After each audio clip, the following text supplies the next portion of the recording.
The easiest thing I've done was to get out from under the labels and to live the life that I live. The most difficult thing I've ever done was to believe that I can do it. You have to tap into suffering every day of your life because we have so much scarring that we have to clean up. You have to look at suffering as almost like I look at failure. To succeed, you must fail. In failure and in suffering, all the answers are in there. All the answers to all the test questions. The test is your life. All the answers are in there. You don't have to live in suffering and pain and failure all the time. You have to learn, I need to visit it. Like people hate working out. You're only gonna visit working out maybe an hour a day. 23 other hours of the day, you're not in it. But how you become in shape is you must visit suffering, visit working out 1 hour a day. Visit suffering 1 hour a day. Visit your past failures 1 hour a day. The relationship with it is the answers are in there. They are in there. Within the suffering, go in there, and I call it the live autopsy. The live autopsy, how you find out someone died? They crack you open after you're dead. How you can live is do it while you're alive. Go back in your brain, crack it open while you're alive. Don't wait until you're fucking dead to figure out why you died. Do it while you are living. Go in there, go into the suffering, go into the pain of your life and say, why did this suck for me so bad? Why am I afraid of all this stuff? Why have I shut down the whole world? I guarantee I'll tell you why you shut down the whole world. It's in these nooks of the suffering within your brain, in the scarring, are all the answers to why you are on the couch feeling sorry for yourself. They lie within the scars. Visit them for at least an hour a day, study them, and then you'll find out more about yourself. You will then grow. So don't look at it as every day I suffer. Go into it an hour a day. Learn from yourself, learn from life, learn from your failures, learn from your insecurities, learn from your self-doubt. Don't just say, I'm afraid to jump off an airplane. What makes you afraid of it? Study it. That's why I studied my mind. Why I became so powerful in the mind, because I realized I was weak. So instead of running away from the mind, I dove into it and said, what is making me weak? Oh, this makes sense. I came from hell. I came from a place that beat me down to nothing, which is why I'm afraid. All this makes sense. So systematically, one by one, I went back and met every single person in my mind, every situation. I went one-on-one with them again, in my mind, and said, okay, let's now revisit this, and that's how you do it.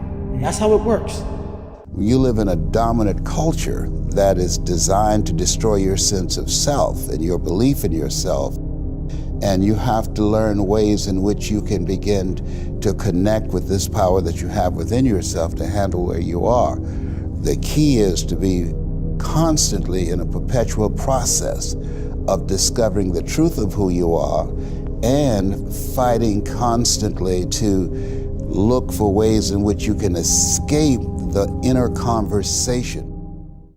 You know every painful moment. You remember it. We try to put it under a rug, lift the rug up, you'll find them. So that's how I was able to write that book. You don't forget that shit. No. You want to, and that's where you fail.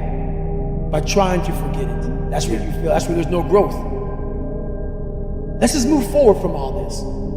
There's no growth there. There's no growth there. No, you just want to forget about it. You will continue making the same fucked up mistake. You will continue doing the same things wrong if you don't go back. So as I'm talking and as I'm going back, I'm very aware that I'm going to do that. And I may do it for 45 minutes. And then I'm like, you knew you were going to do this. You have to be very aware of the conversation you're having while you're doing it. Because your mind chooses the path of least resistance. Your mind has the ultimate tactical advantage over you. It knows what scars you. It knows your fears. It knows your insecurities. And it protects you. Which is why I talk about the 40% rule in my book. The 40% rule is all about the brain has the tactical advantage over you. It knows and it keeps you away from all that. That's why it says don't jump out of an airplane. Don't go in the ocean where there's sharks. It's a protective mechanism. Don't go back to the place where your dad beat the shit out of you in your mind. Don't go back. The brain protects you, but protects you so much, it doesn't allow growth. So the brain is an amazing thing, but the brain controls you. You must control it.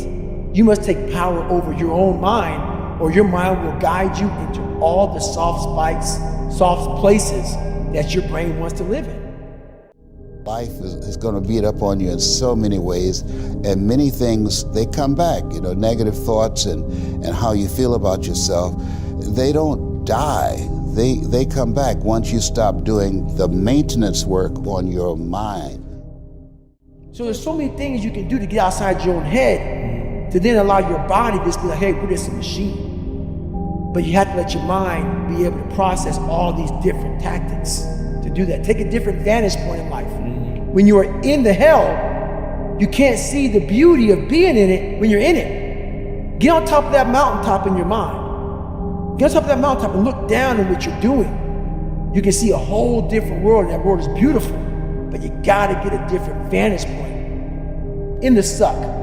Don't be in it. Spiritually, get out of it. Get that soul. Look down on what you're doing. Be amazed by the process of where you're at now and where you came from.